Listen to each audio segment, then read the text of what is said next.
Wow!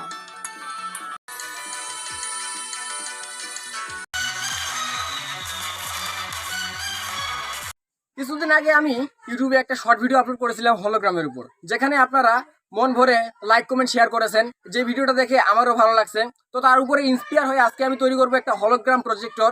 যে প্রজেক্টরটা আপনি ঘরে বসে খুব সহজে তৈরি করতে পারবেন এবং এই প্রজেক্টরটার মাধ্যমে আপনারা ছবি দেখতে পারবেন, 3D হলোগ্রাম মুভি দেখতে পারবেন, অনেক কিছু 3D প্লে করতে পারবেন আজকের এই 3D হলোগ্রাম প্রজেক্টরটা দিয়ে। চলুন আজকের এই ভিডিওটা শুরু করা যাক। কিন্তু তার আগে আপনি যদি এই ভিডিওটাতে লাইক না করতেন, ভিডিওটাতে করে দিন লাইক এবং চ্যানেল নতুন হলে চ্যানেলটাকে করে দিন সাবস্ক্রাইব।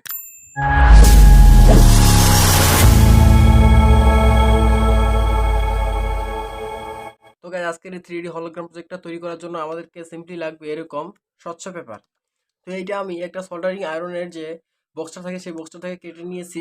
আপনারা এইটা যে কোনো ধরনের প্লাস্টিক থেকে কেটে নিতে পারেন।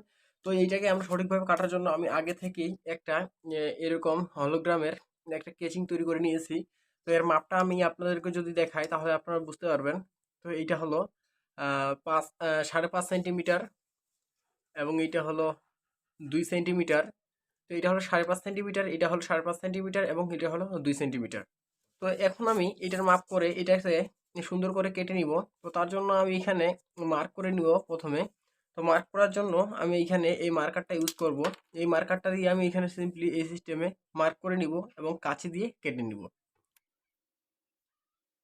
তো এখন আমরা এটাকে সুন্দর করে কেটে নিব।